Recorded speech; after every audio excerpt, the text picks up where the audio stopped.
Guerra de Troia. Só de ouvir esse nome a gente já imagina, né? Heróis, deuses, um cavalo de madeira gigante que decidiu o destino de uma cidade inteira. Mas e se a gente for além da lenda? Será que essa guerra realmente aconteceu?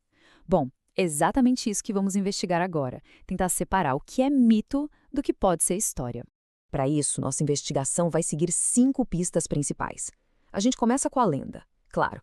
Depois, vamos analisar os textos de Homero, procurar provas em arquivos de outros povos, os hititas, aí sim, botar a mão na massa com a arqueologia e, no fim, chegar a um veredito.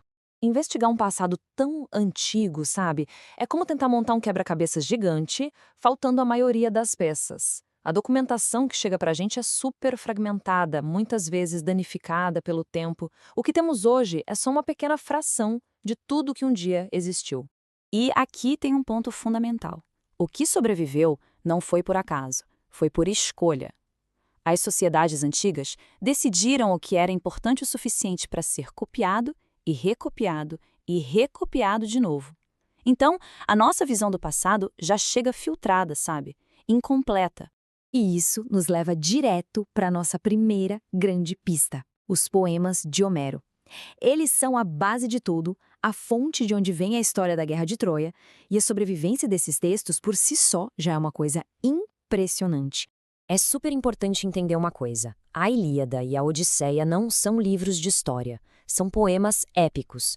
Eles foram escritos mais ou menos uns 400 anos depois do que eles narram. Então, eles são mais como uma memória cultural grandiosa do que um relato jornalístico, entende? E para a gente ter uma noção do quão raro é ter esses poemas inteiros, olha só isso. De outros gigantes da literatura grega, como Ésquilo e Sófocles, que escreveram centenas de peças, o que sobrou? Quase nada, um punhadinho. O fato de os poemas de Homero terem chegado completos até nós mostra a importância absurda que eles tiveram ao longo dos séculos. Mas assim, só um texto, por mais importante que seja, não prova uma guerra. A gente precisa de alguma prova externa, de alguma outra fonte.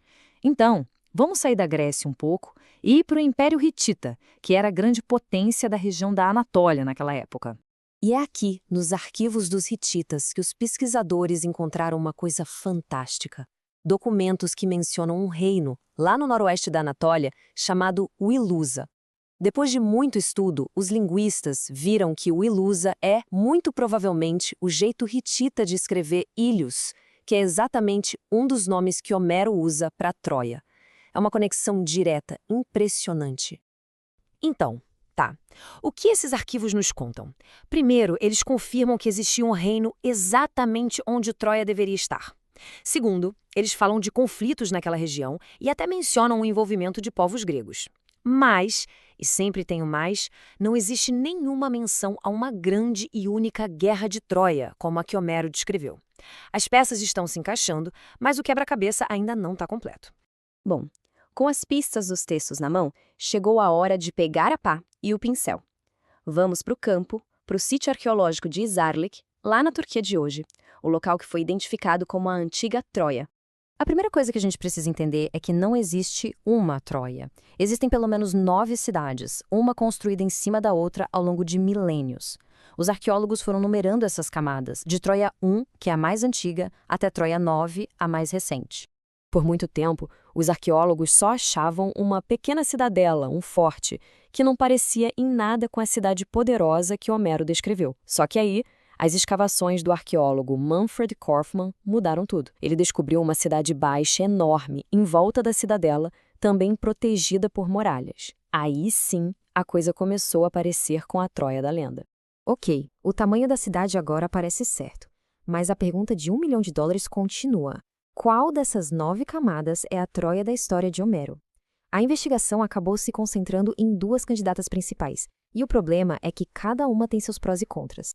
E aqui está o grande dilema. De um lado tem a Troia 6. Ela é uau, tem muralhas imponentes, a grandeza que Homero descreve. Só que parece que ela foi destruída por um terremoto, não uma guerra, e a data talvez seja um pouco cedo demais. Do outro lado temos Troia 7A. A datação dela bate certinho e ela tem sinais claros de incêndio e conflito.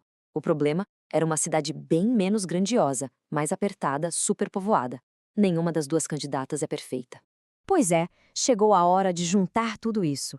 o poema, os registros dos hititas, as ruínas e tentar chegar a alguma conclusão. O próprio líder das escavações, o Manfred Korfmann, deu uma pista importante do que ele pensa. Ele diz que tudo sugere que Homero deve ser levado a sério. Ou seja, a história que ele conta sobre um conflito militar provavelmente é baseada na memória de eventos que realmente aconteceram, mesmo que os detalhes poéticos tenham sido adicionados depois. Então, depois de analisar todas essas evidências, qual é a resposta final para a nossa pergunta? A Guerra de Troia realmente aconteceu ou não? A resposta, segundo o historiador Fernando Gralha, é de uma simplicidade genial. Por que não? Veja bem, não é uma certeza absoluta. É um reconhecimento de que, com todas as evidências que a gente tem, é totalmente plausível que um conflito histórico, ou até uma série deles, tenha servido de semente para a lenda. E isso tudo nos deixa com uma reflexão final, né? Onde que termina o fato histórico e onde começa a memória cultural? Em que ponto essa memória se transforma em mito? A história da Guerra de Troia vive exatamente nessa fronteira, nesse lugar fascinante entre o que aconteceu e o que foi contado. A Guerra de